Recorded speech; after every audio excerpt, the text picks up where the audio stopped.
नमस्कार। मैं Harivallabh Bhatt HU Bhatt live में एक बार फिर से आपका स्वागत करता हूँ। आज मैं अपनी बात शुरू करूँ उसके पहले धन्यवाद अदा करना चाहता हूँ श्रीमान श्री गोपेंद्र नाथ जी भट्ट GN भट्ट जो डायरेक्टर पब्लिक रिलेशन रह चुके हैं, दिल्ली में स्थित हैं और आजकल वे हेल्थ मिनिस्ट्री में डॉक्टर हर्षवर्धन जी के साथ हैं और कोरोना के युद्ध से उनका आजकल की मैनेजमेंट के साथ बहुत संगीन ताल्लुक़ है और बहुत अच्छा काम कर रहे हैं। उनके अप्रिसिएशन और उनकी बातचीत से या उनकी फीडबैक से मुझे बड़ा उत्साह मिला है। मैं आज धन्यवाद अदा करना चाहता हूँ मेरे प्रिय मित्र श्री प्रेमांशु राम मेहता जो प्रधानाचार्य की पोस्ट पर रिटायर हुए हैं और उनका भी समय समय पर मुझे मेरी बातचीत के बारे में फीडबैक मिलती रहती है। वो एक बड़े साहित्यिक विचारधारा वाले और महान शिक्षाविद रहे हैं। आजकल वो अहमदाबाद में कार्यरत हैं। मैं उनकी फीडबैक और उनकी एडवाइसेस का बड़ा कायल हूँ। बहुत बहुत धन्यवाद।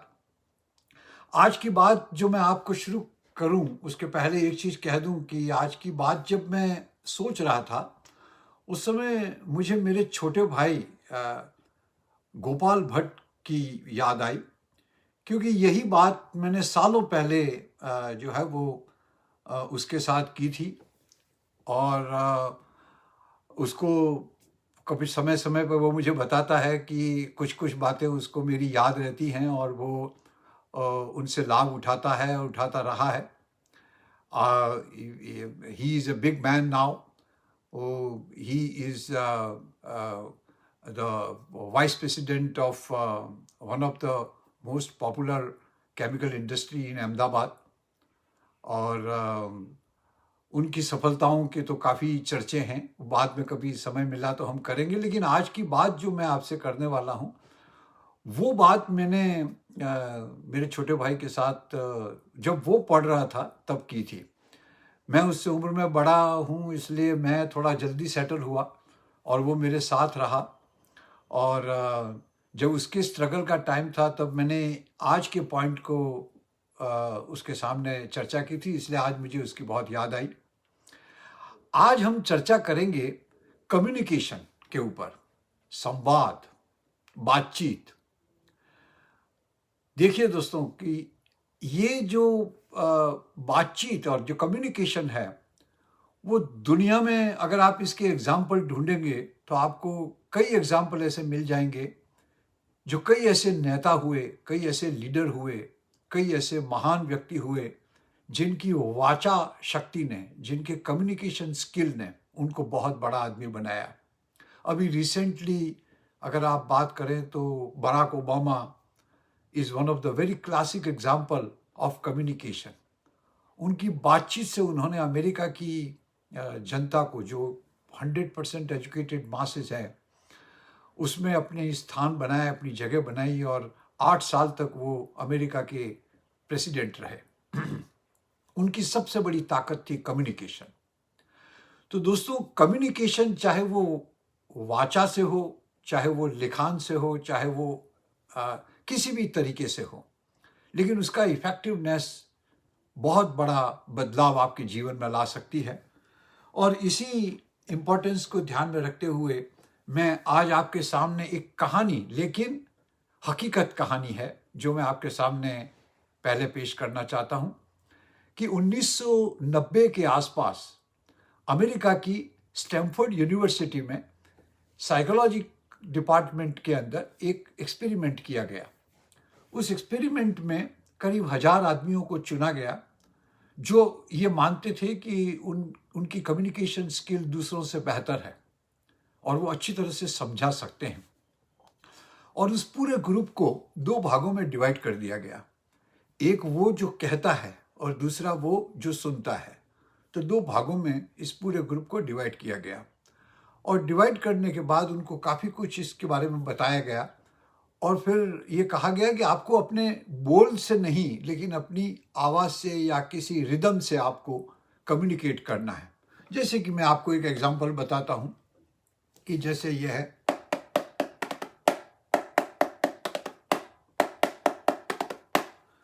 ये एक बिट्स है। इससे ये इस तरीके से आप उनको बोलेंगे और सामने वाला जो दूसरा ग्रुप है वो इसको समझ जाएगा। जब इसकी चर्चा हो रही थी तब जो ग्रुप बोलने वाला था या जो ग्रुप जो था वो कम्युनिकेट करने वाला था, वो जो कम्युनिकेट जिनको हो रहा था उनके बारे में कितने आश्वस्त थे, कितने कॉन्फिडेंट थे, उसकी उनको बात पूछी गई कि अगर आप इस तरह से रिदम से सामने वाले को कम्युनिकेट करेंगे तो आप कितना कॉन्फिडेंट हैं कि वो आदमी आपकी बात समझ जाएगा। तो जो एवरेज निकाला गया तो 50% लोग कॉन्फिडेंट थे कि वो जो कम्युनिकेट कर रहे हैं वो सामने वाला आदमी समझ जाएगा। ये सब बातें हुई, ये पूरी एक्सरसाइज हुई और एक्सरसाइज होने के बाद जो है वो जब उसके रिजल्ट आए तो मालूम पड़ा कि सिर्फ 2.5% लोग जो थे वो ही उनकी बात को समझ पाए और 97.5% लोग जो थे वो उसको उनके दिमाग के ऊपर, उनके मस्तिष्क से ऊपर से निकल गया। अब ये जो धुन थी वो ऐसी 50 धुन थी जो काफ़ी पॉपुलर थी। जैसे कि मैं एक एग्जांपल देता हूँ कि twinkle twinkle little star, how I wonder what you are, up above the world so high like a diamond in the sky. अब इसको इन्होंने ये बिट्स पे बजाया, लेकिन सामने वाला आदमी क्या वही समझ रहा है? ये चीज एक्सरसाइज थी।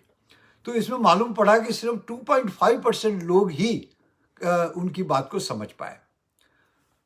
अब एक्सरसाइज और ये रिसर्च तो यहाँ पूरी हुई, लेकिन हमारी बात शुरू होती है कि हम इस चीज को माने कि हम जो बोल रहे हैं वो सामने वाला समझ रहा है।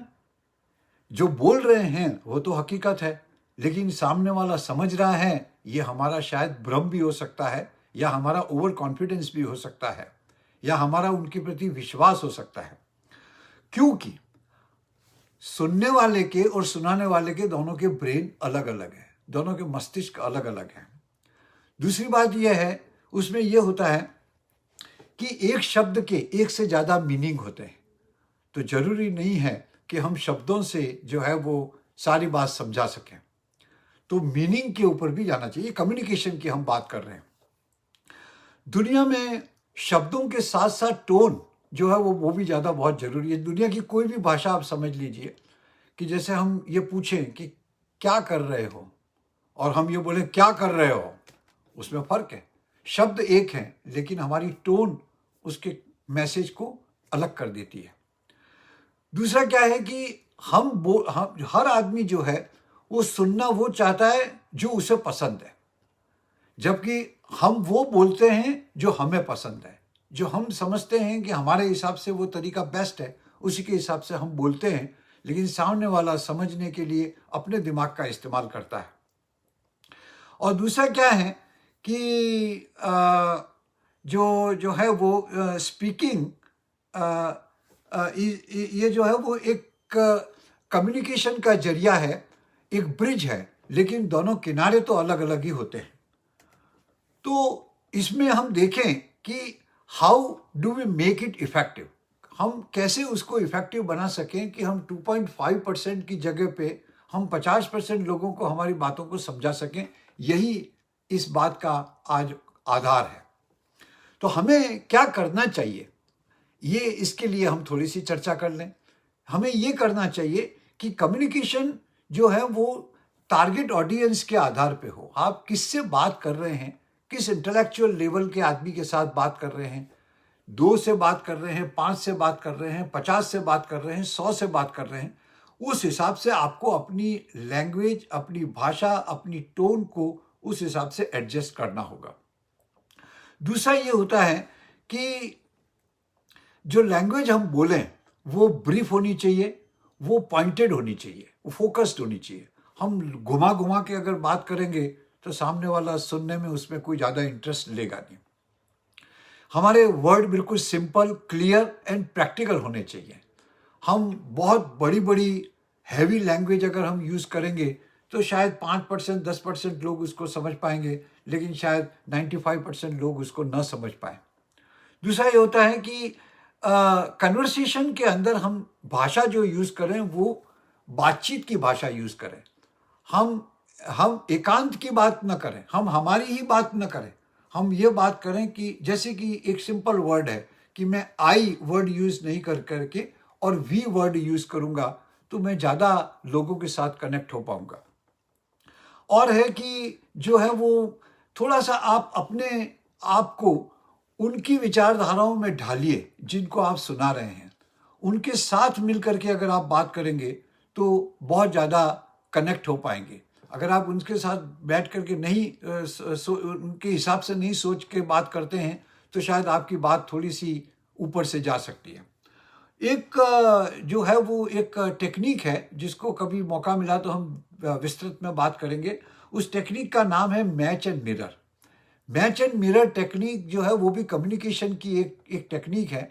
उसमें ऐसा बताया जाता है कि आप सामने वाले को अपने मिरर में देखिए और उस हिसाब से बात करिए और उस हिसाब से मैच होकर के बात करें। अगर आप सामने वाले को आप जैसे अपने आप को मिरर में देखते हैं, उस मिरर में उसकी प्रतिछाया को देख करके अगर आप बात करेंगे, तो आपका कम्युनिकेशन ज़्यादा क्लियर और ज़्यादा टू द पॉइंट होगा, जो नज़दीक से होगा। तो हम इसको ये कहें कि अगर हम किसी के साथ बात करते हैं या हम बातचीत शुरू करते हैं, उसके पहले कुछ 4-5 सवाल अपने आप में पूछ लें, तो वो ज़्यादा बेहतर रहेगा। जैसे ये कि हम कभी बात शुरू करना चाहते हैं, तो हम कहें कि हम जो है वो जहाँ जैसे आप एक समूह में बैठे हुए हैं, आप अपनी कंपनी में किसी कमिटी में बैठे हुए हैं, किसी बोर्ड रूम में बैठे हुए चर्चा हो रही है, जहाँ 10-15 आदमी हैं, और वहाँ अगर आपको बोलना है, तो आप सबसे पहले अपने आप से ये पूछिए कि क्या बोलना ज़रूरी है? जब आपका कॉन्शियस माइंड या आपका दिमाग आपको कहता है कि नहीं, यहाँ बोलना ज़रूरी है, तो आप बोलिए। क्योंकि अगर आप वहीं ये सवाल में ही पूछते हैं कि नहीं, मेरा बोलना ज़रूरी नहीं है और मेरा बोलना इस समय निरर्थक रहेगा, तो बेहतर ये है कि हम ना बोलें। लेकिन अगर बोलना ज़रूरी है, ये अगर आपका कॉन्शियस माइंड कहता है, तो आप बोलिए। अब लेकिन बोलने से पहले एक चीज़ ये देखिए कि क्या आप जो चीज़ बोलने जा रहे हैं वो ट्रुथ है, वो सत्य पर आधारित है, वो फैक्ट्स पर आधारित है, वो सही है, वो किसी न किसी धरातल पर स्थिर माना गया है।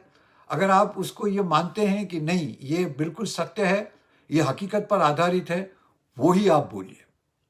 तो दूसरी स्टेप आपने क्रॉस कर दी।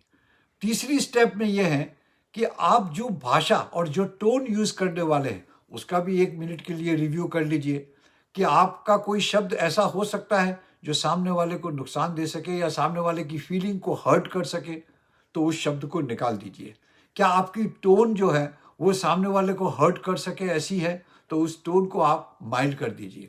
तो इस हिसाब से आप एडजस्ट कर दीजिए। एडजस्ट करने के बाद आप अपनी बात को शुरू करिए, और बात शुरू करने से के पास मतलब चौथे स्टेज पर जाने के पहले दिल से बोलिए, साफ बोलिए, क्लियर बोलिए, जो फैक्ट है उसको बोलिए। ये अगर आप प्रोसेस, वैसे ये अगर देखा जाए तो ये एक्सरसाइज थोड़ी सी हार्ड जरूर है, क्योंकि हम नॉर्मली क्या करते हैं कि हम सुनते हैं जवाब देने के लिए। ये अप्रोच सही नहीं है। हमें सुनना है जवाब देने के लिए, हमें सुनना है जवाब देने के लिए जो कन्विंसिंग हो। तो हम जवाब देने में एकदम जल्दी ना करें और बोलने में भी हम जल्दी ना करें। बोलने में जल्दी करेंगे तो आप आधे अधूरे मैटर के ऊपर फंस जाएंगे, और जवाब देने में अगर आप जल्दी करेंगे तो कुछ ऐसे शब्द बोल देंगे कि जो आपके लिए भारी पड़ सकते हैं। इसलिए ये बोलने और सुनने दोनों के लिए, ये कम्युनिकेशन के लिए, ये 4 स्टेज की एक्सरसाइज हमेशा अपने दिमाग में रखना, ये अपने लिए बहुत ज़रूरी है कि जो बोलें वो दिल से बोलें, साफ बोलें, क्लियर बोलें। क्योंकि दुनिया में जीतने वालों के दाखले हैं तो हारने वालों की भी दाखले हैं। लोगों ने कुछ शब्द बोल करके और अपना कैरियर ख़त्म कर दिया। तो कम्युनिकेशन एक बहुत इम्पॉर्टेंट माध्यम है, और मैं इस बातचीत के जरिए मैं उन विद्यार्थियों को जिनके आने वाले महीनों में एग्जामिनेशन होने वाले हैं, उनको भी मैं एक सलाह देना चाहता हूँ कि सलाह सिंपल है, ये है कि आप जो कुछ भी भाषा लिखते हैं उसमें कॉमा फुल स्टॉप का बहुत सही सही तरीके से इस्तेमाल करें। जैसे कि मैं एक एग्जांपल देता हूँ, रोको मत जाने दो। अगर आपने रोको के बाद कॉमा लगाया और मत जाने दो तो इसका मतलब ये होता है you stop him, don't allow him to go. लेकिन रोको मत जाने दो, रोको मत कॉमा करके जाने दो, तो मतलब क्या हुआ, अर्थ का अनर्थ हो गया। जो चीज़ आप कम्युनिकेट करना चाहते हैं वो कम्युनिकेशन फेल हो जाएगा। तो आप जब अपने एग्जामिनेशन में पेपर दे रहे हैं तब भी आप लैंग्वेज सीधी लिखिए, साफ लिखिए, स्पष्ट लिखिए और ब्रीफ में लिखिए, क्योंकि किसी भी एग्जामिनर के पास इतना टाइम नहीं है कि वो आपके जवाब को आपके जवाब में से उसका शब्द ढूंढे। इसलिए आप हमेशा ये करें कि अपने शब्दों का चुनाव ऐसा करें कि वो ब्रीफ भाषा में आपका जवाब लिखा जाए और साफ लिखा जाए, क्लियर मैसेज दे सके, ऐसा करें। कॉमा, मात्रा, इसकी सबकी बहुत सही तरीके से आप ध्यान रखें। ये चीज़ मेरे को लगा कि ये प्रैक्टिस तो थोड़ी सी हार्ड जरूर है, लेकिन अगर आप अपने जहन में इस चीज़ को उतार लेंगे और कम्युनिकेशन के मुद्दे को अगर आप रिकॉग्नाइज करेंगे, रियलाइज करेंगे और समझ जाएंगे कि तो आपको अंदाज आएगा कि इसका जीवन में बहुत बड़ा महत्व है। So please make sure that you improve your communication skill, क्योंकि आपके अंदर जो है वो तब तक जब तक आप जाहिर नहीं करते तब तक वो सामने वाले के पास पहुंचता नहीं है। इसलिए पहुंचाने के लिए कम्युनिकेशन स्किल को बहुत अच्छे तरीके से डेवलप करना बहुत ज़रूरी है। बस इसी बात के साथ मैं धन्यवाद देता हूं आपको कि आपने मेरी बात सुनी। आशा है इस बातचीत से आपको थोड़ा फायदा होगा और ज़रूर आप जीवन में सफल बने, यही मेरी शुभकामनाएं आपके साथ हैं। God bless you, take care.